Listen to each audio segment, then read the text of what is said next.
Sa pananakop ng Espanyol sa Pilipinas, maraming pagbabagong kultural ang naganap. Naging malaking impluwensya ito sa mga sinaunang Pilipino. Una, pananamit. Mula sa pagsusuot ng kanggan at bahag unting-unting natutunan ng mga Pilipino ang magsuot ng damit sa estilong Espanyol. Ang mga kalalakihan ay natutong magsuot ng kamisa chino, pantalon, sombrero, tsinelas, ropilya at sapatos. Ang mga kababaihan naman na patuloy na nagsuot ng barot saya na sa katagalan ay naging kimona. Ganon din ang pagsusuot ng mantilya o itim na balabal, panuelo o malaking panyo at mga palamuti gaya ng panyeta o pagganyak na suklay sa buhok at iba pang hugis ng laki ng hikaw. Ang kasuotang Maria Clara ang isang halimbawa ng kasuotan ng mga musika, sayaw at mga pagdiriwang. Sa panahon ng Espanyol, naging tanyag ang harana, isang uri ng kundiman o awit ng pagsinta sa harap ng bahay ng dalagang nililigawan. Sa sayaw naman, pinakilala ng mga Espanyol ang jota, surtido, habanera, tango, fandango, lanceros, rigidon, polka, mazurka at waltz. Sinayaw ang itik-itik sa Indalog na lahota at polka. Ang fandango ay nakilala sa bansa bilang fandango sa ilaw. Hango naman sa waltz ang ilang galaw sa Karenyosa. Panahon ngayon, malaki na ang naging pagbabago ng musika at sayaw. Ngunit patuloy pa din tinatangkilik ng mga Pilipino ang musikang sariling atin. Naging makulay at interesado na din ang mga sayaw sa ngayon.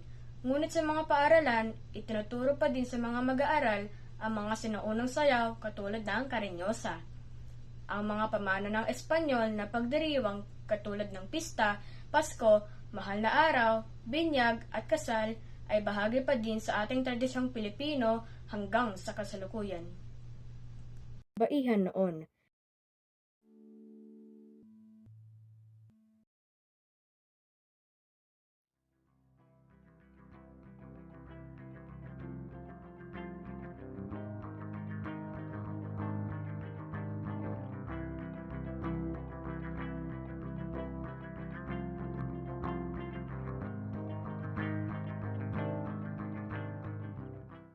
Ang arkitektura sa Pilipinas ay impluwensya ng mga Espanyol.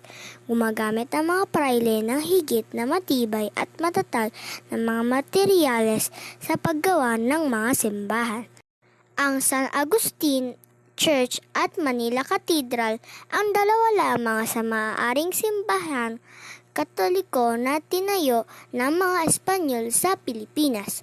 Nagtayo din sila ng gusaling pampubliko at bahay na bato na istilong Antillian.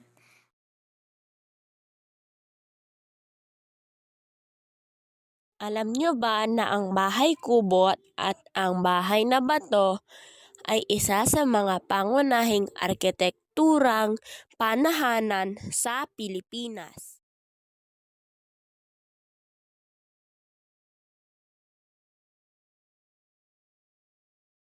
Sistemang pang-edukasyon. Ang mga katutubo noon ay walang normal na edukasyon. Mula sa pangingisda, pangangaso at pagtatanim, sa pagdating ng Espanyol, ito ay nagbago.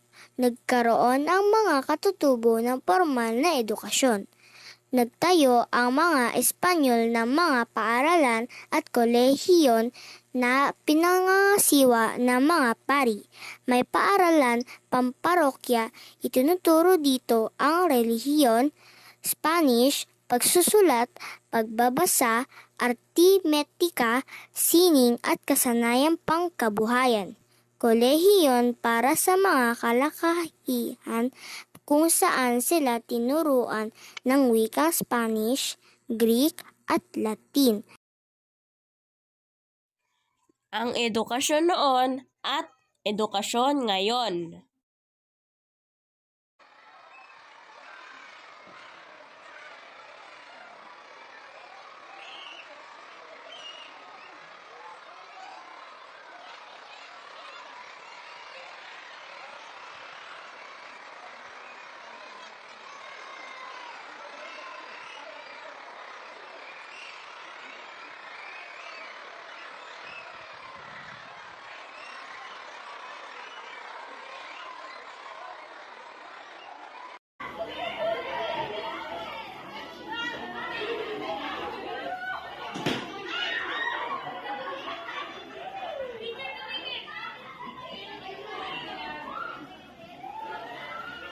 Muli na naming natapos ang pagsasadula ng mga impluwensya ng Espanyol sa Pilipinas.